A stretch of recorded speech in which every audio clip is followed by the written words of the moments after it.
क्या होगा कि अगर आप पूरी दुनिया में चल रही 200 करोड़ कारों को, अगर जो पेट्रोल डीजल की हैं उन्हें बिल्कुल पूरी तरीके से इलेक्ट्रिक व्हीकल्स में बदल देंगे।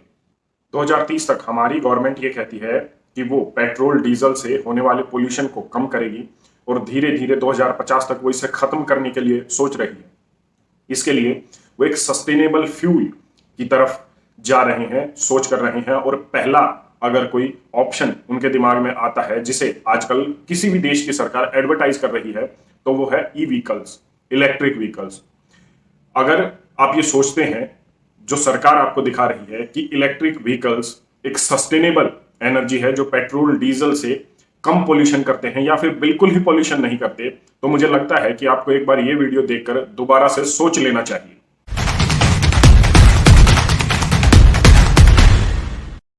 सबसे पहले तो मैं आपको ये बता दूं कि ई व्हीकल्स कोई नई टेक्नोलॉजी नहीं है।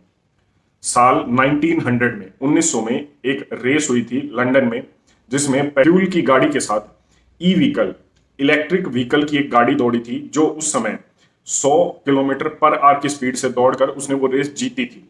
एक ऐसा समय आ गया था लंदन में और यूएसए की स्ट्रीट्स पर कि 90% of the cars E vehicles होते थे। ये 1910-1920 की मैं बात कर रहा हूं, लेकिन अभी इनका समय नहीं आया था। क्यों?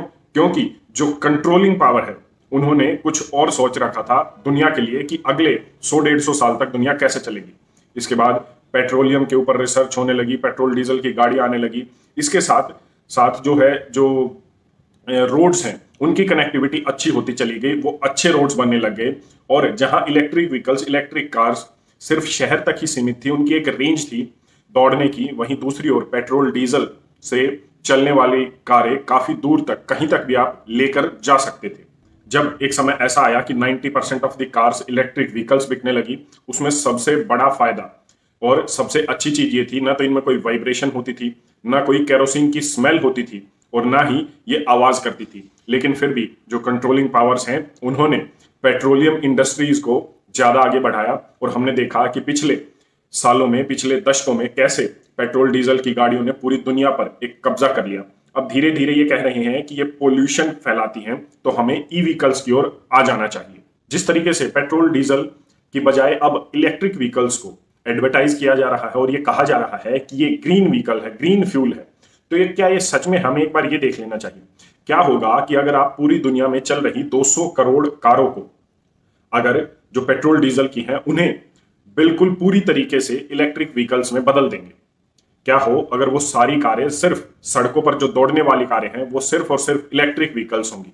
अगर ऐसा हुआ तो जो वेस्ट प्रोड्यूस होगा, यकीन मानिए आज दुनिया के किसी भी देश के पास उसे कर्ब करने के लिए, उससे निपटारा पाने के लिए रिसोर्सेज नहीं है पूरी दुनिया में कहीं भी।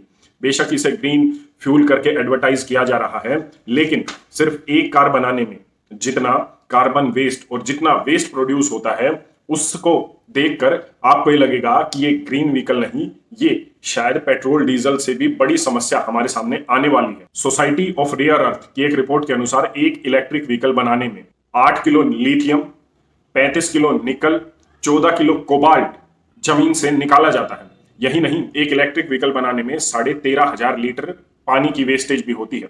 कोबाल्ट एक ऐसा लाइट मेटल है जो जमीन के अंदर पाया जाता है और 90% of the supply Republic of Congo देश से होती है, जहां पर गरीबी, भुखमरी और भ्रष्टाचार इतना ज्यादा है कि हम और आप सोच भी नहीं सकते। यहां पर 6 साल की उम्र से ही बच्चे को कोबाल्ट एक्सट्रैक्ट करने के लिए जमीन के नीचे, काफी फीट नीचे धकेल दिया जाता है, उसे छोड़ दिया जाता है ताकि वो कोबाल्ट एक्सट्रैक्ट करे पूरे दिन की। अगर उसकी आप दिहाड़ी सोचेंगे तो आप हैरान हो जाएंगे, $1 से भी कम रुपए के लिए। बहुत सारे इंसिडेंट्स होते हैं रिपब्लिक ऑफ कोंगो में, हर साल कई बच्चों की और एडल्ट्स की मौत होती है कोबाल्ट एक्सट्रैक्ट करने में। क्यों? ताकि उन कंपनीज को दिया जा सके जो इलेक्ट्रिक व्हीकल्स बनाती हैं। ये एक चीज है जो कभी भी दुनिया के सामने नहीं लाई जाती। इसके साथ ही इलेक्ट्रिक व्हीकल बनाने में रेडियो एक्टिव वेस्ट भी प्रोड्यूस होता है। यही नहीं, एक इलेक्ट्रिक व्हीकल बनाने में 9 टन कार्बन निकलता है, जबकि एक पेट्रोल या एक डीजल व्हीकल बनाने में सिर्फ 5.5 टन कार्बन निकलता है। ये कुछ ऐसे स्टेट्स हैं जो शायद गवर्नमेंट आपसे छुपाती है और आज इलेक्ट्रिक व्हीकल्स को एडवर्टाइज कर रही है एज ए ग्रीन व्हीकल या एज ए ग्रीन फ्यूल। लेकिन क्या आप सोचते हैं कि डेवलपिंग कंट्री जैसे भारत में आज भी गांव में बिजली नहीं पहुंची है। द्रौपदी मुर्मू जो अभी प्रेसिडेंशियल कैंडिडेट है, उसके गांव में अब बिजली पहुंची है जब उन्हें प्रेसिडेंशियल कैंडिडेट अनाउंस कर दिया गया। तो आप सोच सकते हैं कि इलेक्ट्रिक व्हीकल्स कितने सस्टेनेबल होंगे। और दूसरी ओर ये जो पॉल्यूशन फैलाते हैं, इसके ऊपर मैंने अभी आपको पहले ही बताया है वीडियो में।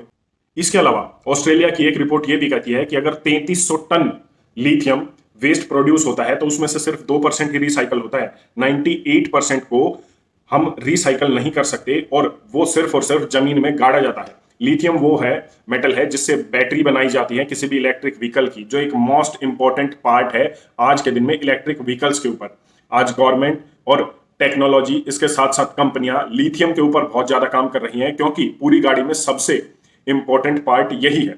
और लिथियम की बैटरीज के साथ एक बहुत बड़ी समस्या यह भी है कि लिथियम की बैटरी को जब जमीन के अंदर गाड़ा जाता है तो ये एक लाइट मेटल है। इसके साथ ही जब ये पानी के कांटेक्ट में आती है जमीन के अंदर तो इनमें बहुत ज्यादा ब्लास्ट होते हैं। इसके बहुत ज्यादा केसेस हमारे सामने आए। मुझे लगता है ये सारे स्टेट्स काफी हैं आपको ये बताने के लिए कि इलेक्ट्रिक व्हीकल्स कितने सस्टेनेबल है, कितना ग्रीन फ्यूल है।